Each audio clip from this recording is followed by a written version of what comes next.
এই রোজার মাসে সারাদিন রোজা রাখার পরে ইফতারে যদি ঠান্ডা ঠান্ডা এক গ্লাস ফালুদা থাকে, আই এম শিওর বাচ্চা থেকে বুড়ো সবারই পছন্দ হবে এই ডেজার্টটা।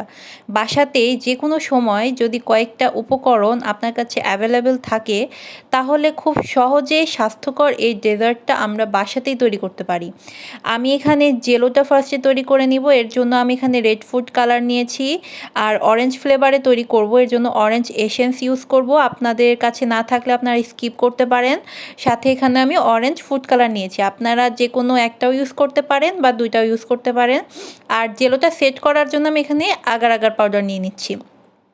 তো এগুলার জন্য আমি ফার্স্টে একটা ফ্ল্যাট প্যান নিয়ে নিব।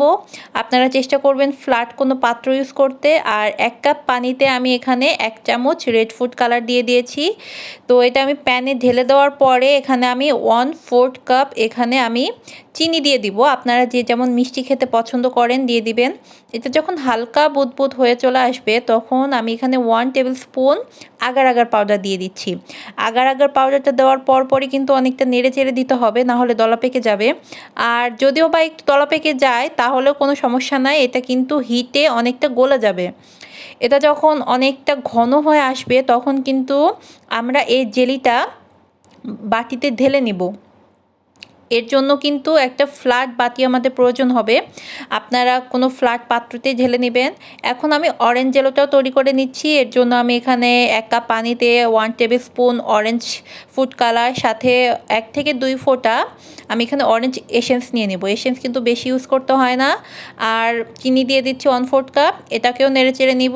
আর সাথে সাথে আগার আগার পাউডার আমি এটাকে মিশিয়ে দিচ্ছি। এটাও আমি এখন জাল করতে থাকবো ঘন হয়ে আসা পর্যন্ত। আর অনবরত নাড়াচাড়া করতে থাকবো যাতে আগার আগার পাউডারটা ভালোভাবে মিশে যায়। এটা যখন হালকা এরকম ঘন হয়ে আসবে তখন এটাকেও কিন্তু আমি একটা পাত্রে ঢেলে নিচ্ছি। আর আপনারা বারবারই চেষ্টা করবেন যেন একটা ভালো বড় একটা পাত্র থাকে।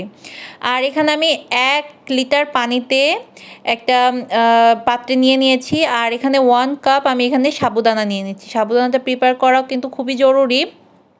তো এটা আমি নেড়ে চেড়ে দিব যাতে দলা পেকে না যায়। এখানে যখন সাবুদানাটা হালকা এরকম স্বচ্ছ হয়ে আসবে তখন আমি এটা স্ট্রেনারে স্ট্রেন করে নিব। আর সাথে সাথে এটা আমি ঠান্ডা পানি দিয়ে ধুয়ে নিব যাতে এটা দলা পেকে না থাকে। আর পানি দিয়ে অনবরত ধুয়ে দেওয়ার পরে কিন্তু আমরা এটাকে স্ট্রেনারের ছাঁকনিতে পানি ঝরাতে রেখে দিব।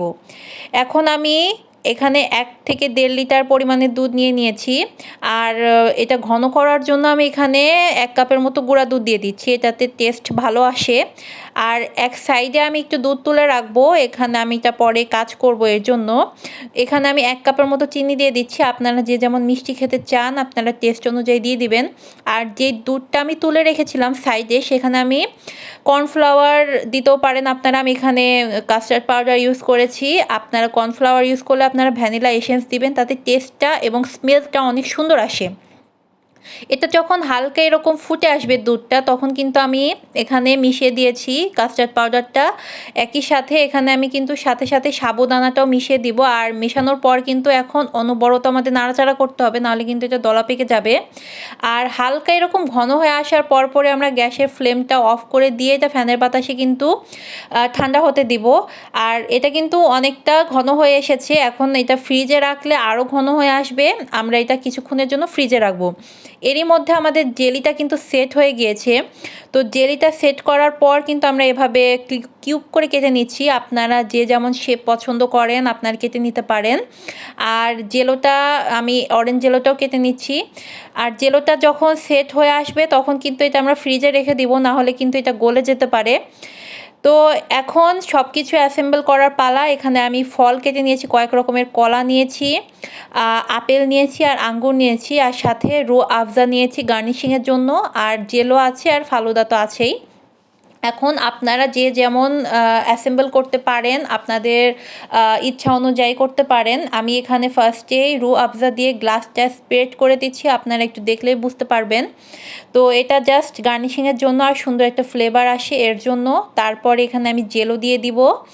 আর আপনারা যে যেমন খুশি আপনারা কিন্তু এই জিনিসটা অ্যাসেম্বল করে নিতে পারেন।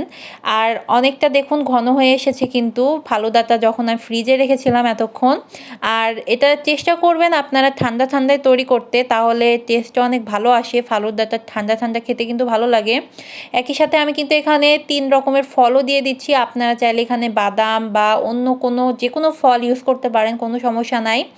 আর তারপরে এখানে আমি জেলও দিয়ে আবার একটু ফল দিয়ে আমি এই জিনিসটা গার্নিশিং শেষ করব। আপনারা যেভাবে খেতে পছন্দ করেন আপনারা তৈরি করে নেবেন। অনেক মজার স্বাস্থ্যকর এই ডেজার্টটি।